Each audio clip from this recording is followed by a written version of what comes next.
El Evangelio según Juan, capítulo 6, versículos del 16 hasta el 24.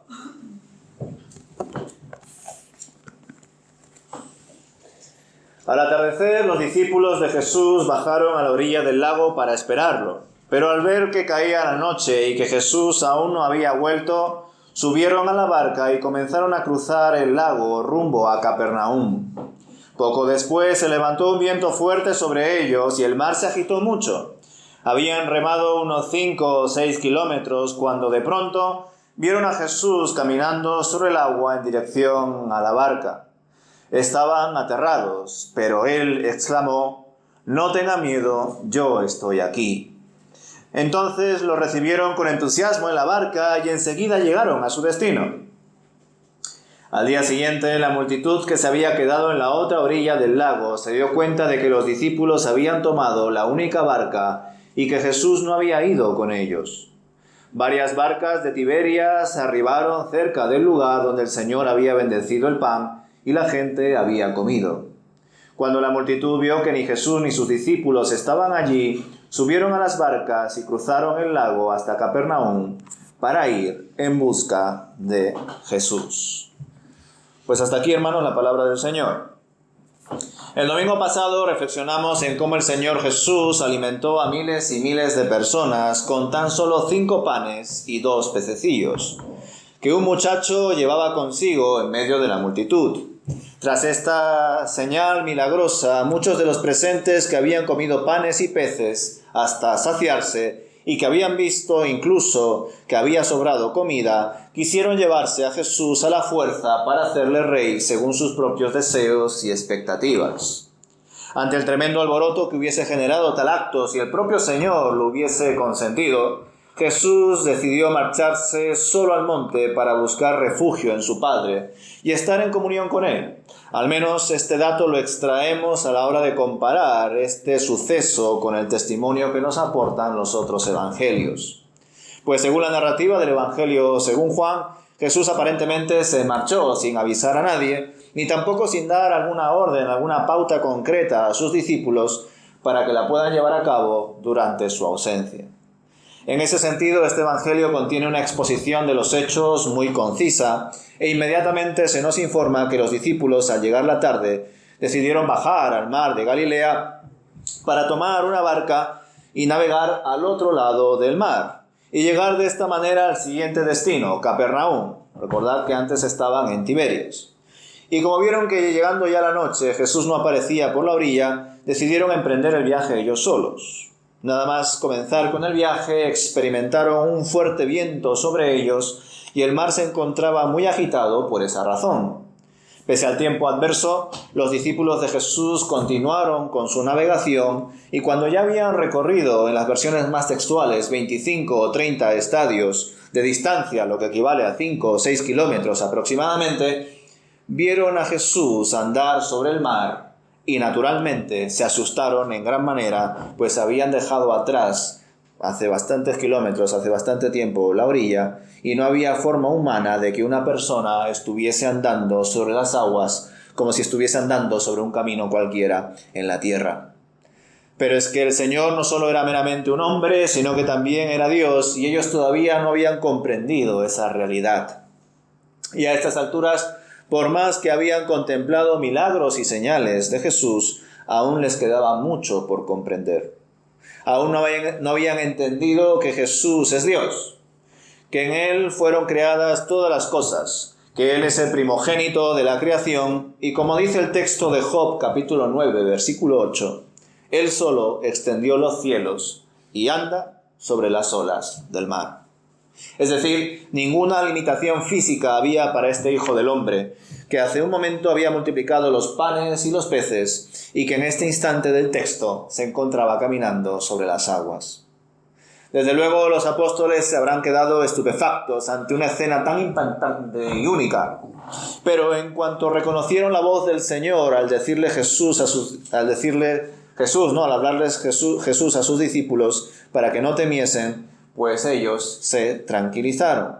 Y cómo no hacerlo, ¿verdad? Alguien más grande que las fuerzas de la naturaleza estaba con ellos, e incluso comparado Comparando esta experiencia con los otros evangelios, vemos que la tormenta se detuvo inmediatamente en cuanto Jesús subió a la barca.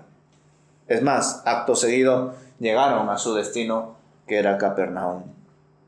De algún modo se llevó a cabo lo que dice el Salmo 107, versículos del 27 al 30, que dice: rodaban y se tambaleaban como ebrios. De nada les valía su pericia, pero clamaron al Señor en su angustia y los libró de su tribulación. Hizo acallar la tormenta, enmudeció el oleaje, se alegraron de la bonanza, los condujo al puerto que anhelaban. Gracias al Evangelio de Marcos y Mateo tenemos el dato de que era muy de madrugada cuando Jesús se apareció andando sobre el mar, por lo menos más de las 3 de la madrugada. Y cuando le vieron pensaron temerosamente que era un fantasma, lo cual me lleva además a reflexionar en qué tipo de leyendas y creencias tendrían en aquella época acerca de apariciones, sombras y situaciones paranormales que en algunas ocasiones podrían ocurrir, al menos aparentemente, pero seguramente tendrían una concepción de estas situaciones muy ambigua, fruto de la espiritualidad frágil que existía en aquella época. Lo que está claro es que fueron tranquilizados cuando reconocieron a su maestro andando sobre las aguas. En medio de este suceso, el Evangelio según Mateo recoge también el famoso testimonio del apóstol Pedro, que viendo a Jesús sobre las aguas, le solicitó que si era el Señor, mandase que vaya hacia él, pues de esa manera podría también él andar sobre las aguas, y Jesús así lo hizo. Pedro pudo andar sobre las aguas durante un momento, según el Evangelio de Mateo, pero al poco tiempo se centró más en todo lo que le estaba rodeando, el viento, las olas, el mar, en vez de fijarse en Jesús. Tuvo miedo y comenzó a hundirse. Pidió ayuda y el Señor le salvó de morir ahogado. Y al rescatarle, le exhortó Jesús por su falta de fe, por haber dudado. Y en cuanto subieron a la barca, como ya he dicho antes, la tormenta amainó. Interesante también el matiz que apunta el autor del Evangelio según Marcos en este mismo suceso, pues después de decirle el Señor a sus discípulos que no temiesen, el autor escribió lo siguiente, en Marcos capítulo 6, versículos del 51 al 52. Y subió junto a ellos en la barca, y se calmó el viento. Y se asombraban en gran manera, pues no habían entendido lo de los panes, sino que su corazón estaba embotado. Es decir, la señal de los panes y los peces que vimos el domingo pasado tenía estrecha relación con esta quinta señal milagrosa donde Jesús caminó sobre el mar. Y remarco esto porque el acontecimiento de Jesús en el mar de Galilea puede parecer pues un acontecimiento aislado, ¿no? Incluso un acontecimiento de transición, pero no es así. Todo apuntaba a Cristo, pero los discípulos de Jesús todavía no habían comprendido a quién estaban siguiendo, quién era su maestro, cuál era su misión que debía cumplir. Mientras tanto, continuando con el texto de Juan, vemos a la multitud buscando a Jesús, pero claro, ¿qué buscaban exactamente de él? El autor nos informa en el versículo 22 que al día siguiente la gente quería averiguar dónde estaba Jesús y que descubrieron que los discípulos del Señor se habían marchado sin él. Sin embargo, solo había una barca y el Señor no se encontraba en Tiberias tampoco, así que decidieron ir en su búsqueda, encontrar alguna pista o rastro de dónde podría estar el Maestro, el hombre que multiplicó los panes y los peces. Y como aparentemente lo habían perdido, vieron necesario ir a donde se encontraban los discípulos de Jesús para preguntarles acerca de su paradero, seguirles la pista. Justamente de forma providencial o porque otras personas estarían trabajando en la noche, aunque lo dudo debido a la fuerte tormenta que hubo, el autor nos declara que otras barcas habían llegado a Tiberias, cerca del lugar donde habían comido los panes y los peces. Así que decidieron subirse a ellas e ir en búsqueda del hombre que multiplicó tanta comida que pudo alimentar a miles y miles de personas y que incluso llegó a sobrar comida. Estaban esperanzados en que ese rabí, con ese poder, se convirtiese en su rey y que de esa manera les provea de todo lo que necesitasen. Por ello decidieron ir a Capernaum en su búsqueda, para hallar tarde o temprano a Jesús. Y cuando llegaron allí se llevaron una gran sorpresa y un importante mensaje, pero eso lo veremos con más detenimiento los próximos domingos.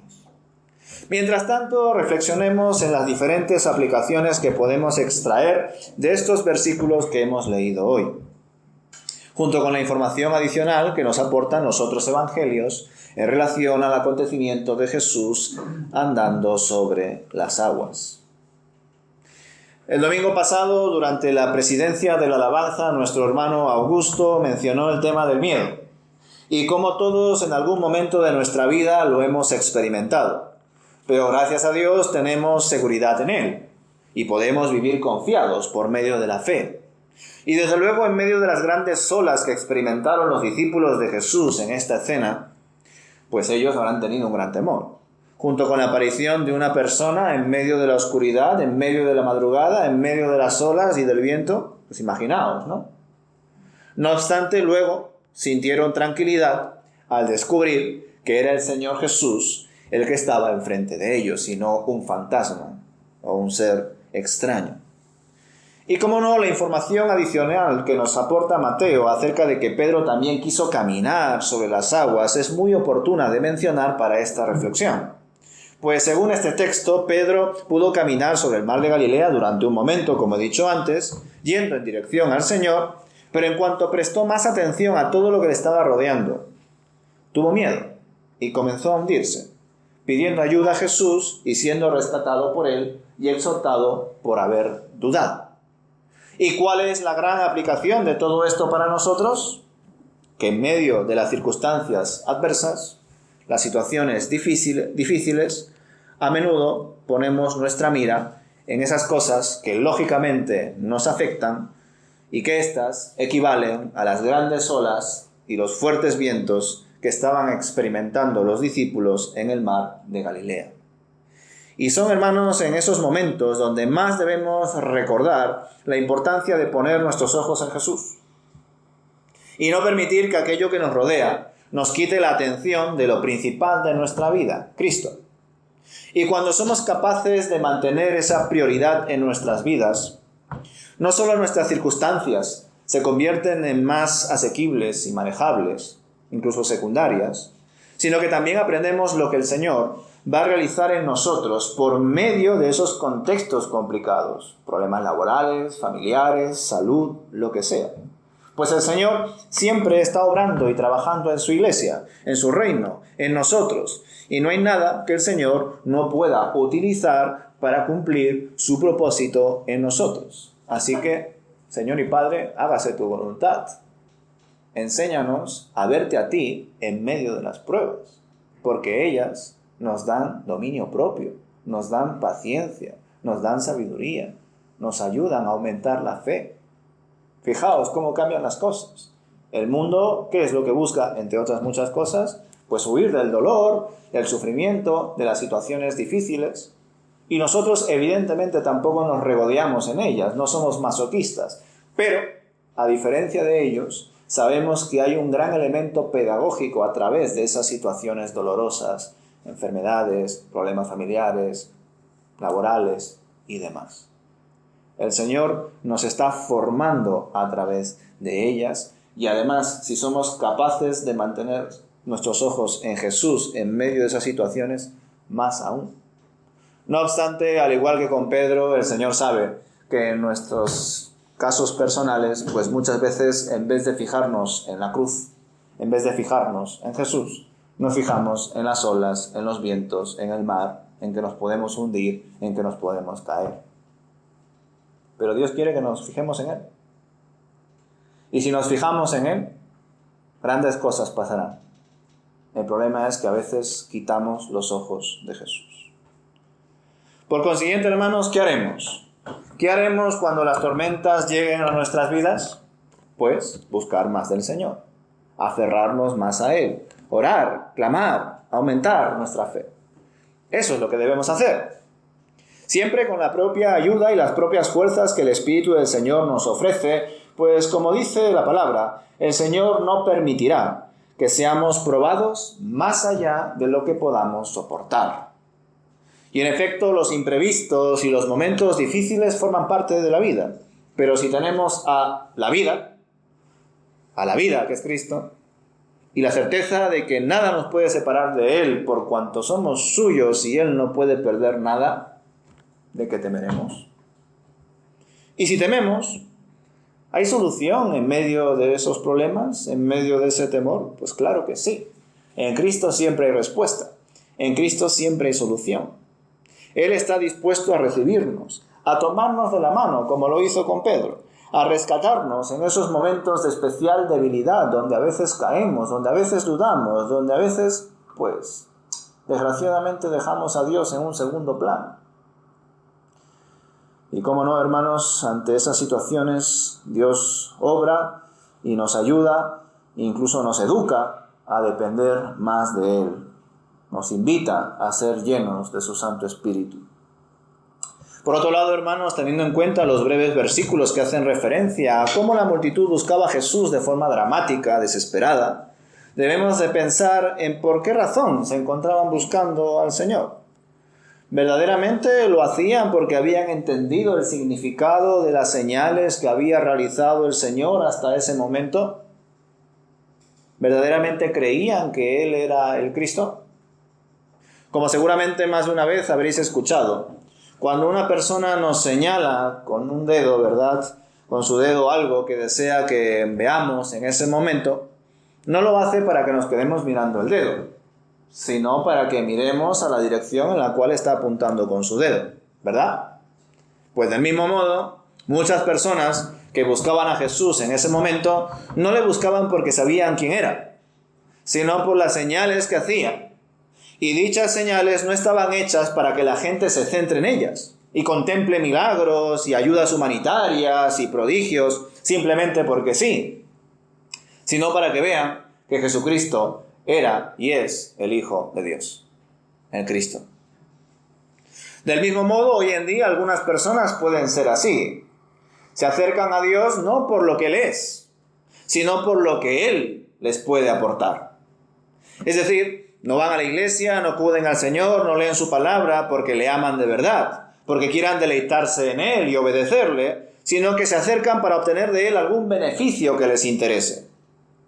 ¿Cuántos habrán dicho, yo quiero tener la paz de esa persona creyente, yo quiero tener esa paciencia, esa serenidad, esa esperanza? Y nada de esto es malo, ya lo sabéis, obviamente, todo lo contrario. Son recursos, frutos, dones que el Señor nos da por su gracia.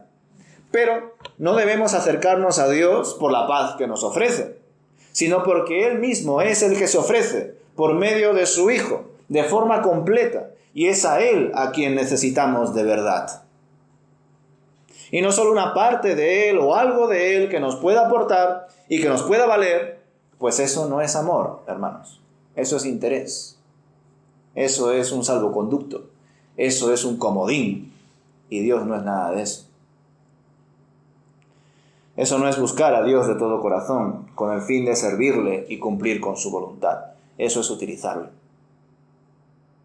Desgraciadamente, en muchas ocasiones, las personas no buscan al Dios verdadero, sino que buscan al Dios que se imaginan, al Dios que creen necesitar. En el caso de esta multitud que buscaba a Jesús, lo buscaban, y así lo veremos más adelante, porque se habían saciado del pan que habían comido. Vieron en Él a un proveedor, a un posible libertador y rey. Es decir, esta gente buscaba a alguien que cumpliese con sus propios deseos y no el deseo y la voluntad del Dios verdadero. ¿Y sabéis por qué esto era así y hoy en día también es así en muchos casos? Pues porque nadie por sí mismo busca a Dios. Buscamos nuestro beneficio personal, nuestra supervivencia. Somos egoístas, somos así. El pecado y la depravación humana es tan grande que, como bien dice el apóstol Pablo, escribe así a los romanos, no hay justo ni siquiera uno. No hay nadie bueno, no hay quien busque a Dios. Sin embargo, en este texto, ¿qué es lo que vemos? A una gran multitud buscando a Jesús. Entonces, ¿cómo compaginamos estas dos realidades? Nadie busca a Dios y, sin embargo, aquí están buscando muchos a Jesús. Pues ahí está el hecho, hermanos. que nadie busca a Dios con el fin de estar con Dios, con el fin de amar a Dios, con el fin de servir a Dios, sino que muchos buscan un Dios o alguien que les pueda salvar de sus supuestas necesidades, que ni siquiera son conscientes de ellas, porque viven en la mentira, viven en el pecado, son esclavos de sí mismos. Por tanto, ¿qué buscamos de Dios? Evidentemente, Jesús todo esto lo sabía perfectamente. Jesús sabía por qué todas estas multitudes le estaban buscando. Incluso él sabía que entre sus propios discípulos había uno que le iba a traicionar. Pero aún así permitió que estuviese con los demás. Curiosamente será este evangelio el que nos muestre que la primera pregunta que formula Jesús a sus primeros discípulos fue la siguiente: ¿qué buscáis? Y esa pregunta también es para nosotros, hermanos. ¿Qué buscamos en Dios? ¿Qué buscáis? Pues solo podemos buscarle a Él si Él nos ha encontrado primero. Si no, lo que estamos buscando es otra cosa. Acallar nuestras conciencias, justificarnos, seguir alguna tradición, agradar a mi pareja o a mis padres porque son creyentes, qué sé yo. Pero buscar a Dios, de todo corazón, eso solamente se hace cuando Dios ha tocado tu corazón primero. Si no, estás buscando otra cosa. Como veremos más adelante, en este mismo evangelio, y fijaos qué contundente lo afirma Jesús, nadie puede ir al Hijo si el Padre no le lleva a Él. Nadie. Nadie puede buscar a Dios por sí mismo. Nadie. Por tanto, ¿buscamos a Dios o solo buscamos algo de Dios? Y si no nos lo da tarde o temprano, ¿le dejamos en un segundo plano o seguimos fieles a un Dios que en verdad no amamos? Pues lógicamente, si lo que buscamos de Dios es algo de Él y no a Él, en cuanto lo obtengamos, chao. ¿Qué es lo que pasa con muchas personas que cuando están enfermas, cuando les falta trabajo, cuando están pasando por una situación difícil, Señor, ayúdame? Pero cuando tienen el tiempo, la vida, la nueva oportunidad que cada día Dios nos ofrece para servirle, Dios, bueno, Él está ahí, yo estoy aquí. Él tiene su plan y yo el mío. Pero cuando me va mal dentro de mi plan, Señor, ayúdame. Eso no es amar a Dios por encima de todas las cosas. Eso es usar a Dios y Dios lo sabe. Porque Dios no puede ser burlado. A Dios no se le puede engañar. Él nos conoce mejor que nosotros a nosotros mismos. Así que nos debemos de realizar esa pregunta, hermanos. ¿Buscamos a Dios o solo buscamos algo de Dios? ¿Acudimos a Dios cuando vemos que nos estamos hundiendo, como Pedro? ¿O cuando vemos que nos provee algo, como la multitud? Pues si solo buscamos a Dios cuando tenemos problemas, cuando tenemos dificultades, pues evidentemente eso es una situación grave. Es decir, si buscamos a Dios solo cuando hay problemas, estás en problemas. Porque no estás entendiendo lo que significa seguir y creer en Dios. Has recibido y te han enseñado otra cosa. Si solo buscamos a Dios cuando tenemos una dificultad, eso significa que no lo amamos de verdad. Solo lo estamos utilizando. Y qué triste es, ¿verdad? De hecho, se tilda hoy en día como relación tóxica cuando se descubre que entre una pareja, o en la relación de un padre y un hijo, o entre dos amigos, uno de ellos ha estado fingiendo todo el tiempo porque lo único que ha hecho es utilizarle. No le ha interesado cómo se siente. No le ha interesado cómo pues vive, qué es lo que hace, qué es lo que quiere. Simplemente lo utiliza para sus propios fines. Y eso lo vemos de forma muy clara cuando vemos que un hijo se aprovecha mucho de un padre o una madre que se aprovecha mucho de su hijo. O cuando un amigo se aprovecha de otro amigo. O entre parejas. Pero a veces parece que nos cuesta ver también esa toxicidad cuando la tenemos a veces con el padre. Pero el Señor nos exhorta a través de su palabra para que dejemos atrás esa relación tóxica que a veces podemos mantener con Él. Porque debemos buscar de Dios, buscar de Jesús, para ser como Él, para hacer su voluntad, no la nuestra, para amarlo. Así que si acudimos a Él cuando estamos en problemas, hermanos, es porque quizá no hemos comprendido el Evangelio. Así que, ¿qué buscáis? ¿Qué buscamos? ¿Qué buscas? ¿Lo amamos? Pues si lo amamos, guardemos sus mandamientos. Y guardar sus mandamientos no significa memorizarlos solamente. Hagamos el esfuerzo de ponerlos en práctica. Cada día. Y por supuesto que habrán errores, fallos, tropiezos. Pero tenemos a un Señor y Padre, a un juez y a un abogado que nos perdona una y otra vez en Cristo Jesús. Así que, hermanos, hagamos ese esfuerzo de buscarle correctamente por razones acertadas y no por ideas, concepciones o situaciones que pueden ser comprensibles, pero que no deben ser las razones principales por las que nos debemos acercar a Dios.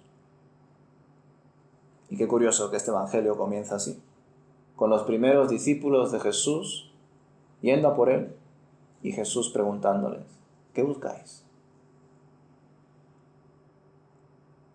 ¿Qué buscamos? Pues que el Señor nos bendiga y nos dé sabiduría, hermanos, para que podamos responder esta pregunta, y para que de esa manera lo podamos llevar a la práctica. Amén.